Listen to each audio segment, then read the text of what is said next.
ഇന്ന് എനിക്ക് നിങ്ങളോട് പറയാനുള്ളത് ഒരു കഥയല്ല, മറിച്ച് ജീവിതം തന്നെയാണ്. ഒരു 3-4 മാസം മുമ്പ് ഒരു ചെറുപ്പക്കാരൻ ഓഫീസിലോട്ട് വന്നിട്ടുണ്ടായിരുന്നു. നല്ല വിദ്യാഭ്യാസം, അതുപോലെ തന്നെ ദുബായിലെ ജോലിയാണ്. അപ്പോൾ പുള്ളി മാരേജ് കഴിഞ്ഞിട്ട് 1 വർഷം കഴിഞ്ഞിരിക്കുകയാണ്. അപ്പോൾ കല്യാണം കഴിഞ്ഞതെന്ന് പറഞ്ഞാൽ അറേഞ്ച് മാരേജ് ആയിരുന്നു.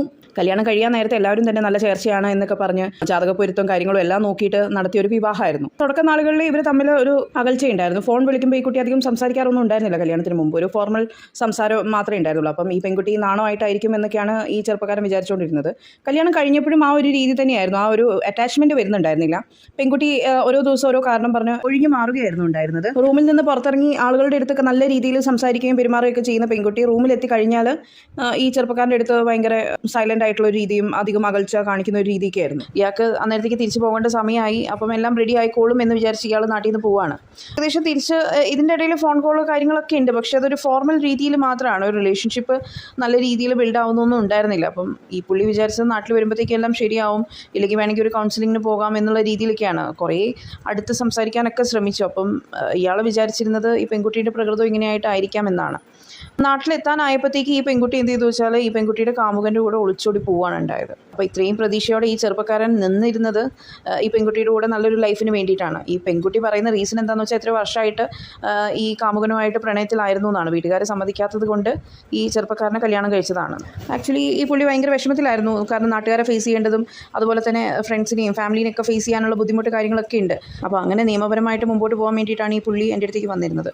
എനിക്ക് ആക്ച്വലി ഈ ഒരു സിറ്റുവേഷനിൽ പെൺകുട്ടികളോടാണ് പറയാനുള്ളത്. നിങ്ങൾക്ക് ആരെങ്കിലും ആത്മാർത്ഥമായിട്ട് ഇഷ്ടമുണ്ടെങ്കിൽ ആ ഒരു സ്നേഹം നിങ്ങളുടെ വീട്ടുകാരെ പറഞ്ഞ് മനസ്സിലാക്കാൻ പറ്റിയില്ലെങ്കിൽ അറ്റ്ലീസ്റ്റ് ഈ പെണ്ണ് കാണേണ്ട സമയത്തെങ്കിലും ആ ചെറുക്കനെ വീട്ടുകാരെ അറിയിക്കാൻ ശ്രമിക്കുക. ഇതിപ്പോൾ നഷ്ടം സംഭവിച്ചിരിക്കുന്നത് ഈ ചെറുപ്പക്കാരനാണ്. 1 വർഷമായിട്ടുള്ള കാത്തിരിപ്പ് എല്ലാം ശരിയാവും എന്നൊക്കെ വിചാരിച്ചിരിക്കുന്ന ആൾ തിരിച്ചെത്തുമ്പോഴത്തേക്കും ഈ പെൺകുട്ടി സ്ഥലം വിട്ടിരിക്കുകയാണ് കാമുകൻ്റെ കൂടെ. അപ്പോൾ ഇങ്ങനെയുള്ള ചതികൾ വേറെ ആൾക്കാരോട് ചെയ്യാതെ ഇരിക്കുക. ഇനി നിങ്ങൾക്ക് ഒന്നും ശരിയാവുന്നില്ല, വീട്ടുകാരും സമ്മതിക്കുന്നില്ല, അങ്ങനത്തെ ഒരു സിറ്റുവേഷനിൽ നിങ്ങൾക്ക് രജിസ്റ്റർ മാരേജിനുള്ള ഓപ്ഷൻ ഉണ്ട്. അല്ലാതെ വേറൊരാളെ കല്യാണം കഴിച്ച് വേറൊരാളുടെ ലൈഫ് സ്പോയിൽ ചെയ്യുക എന്ന് പറയുന്നത് അത് കംപ്ലീറ്റ്ലി തെറ്റായിട്ടുള്ളൊരു കാര്യമാണ്. ശരിയാണ്, ഇന്നത്തെ സമൂഹത്തിൽ പെൺകുട്ടികൾ ഒരുപാട് അനുഭവിക്കുന്നുണ്ട്. പക്ഷേ നമ്മൾ കേൾക്കാതെ അറിയാതെയും പോകുന്നത് കുറേ ചെറുപ്പക്കാരുടെ കാര്യമാണ്. ബിക്കോസ് എത്രത്തോളം പെൺകുട്ടികൾ അനുഭവിക്കുന്നുണ്ടോ ഇപ്പോൾ പെൺകുട്ടികൾ മൂലം അതുപോലെ തന്നെ ചെറുപ്പക്കാരും അനുഭവിക്കുന്നതായിട്ട് കാണുന്നുണ്ട്.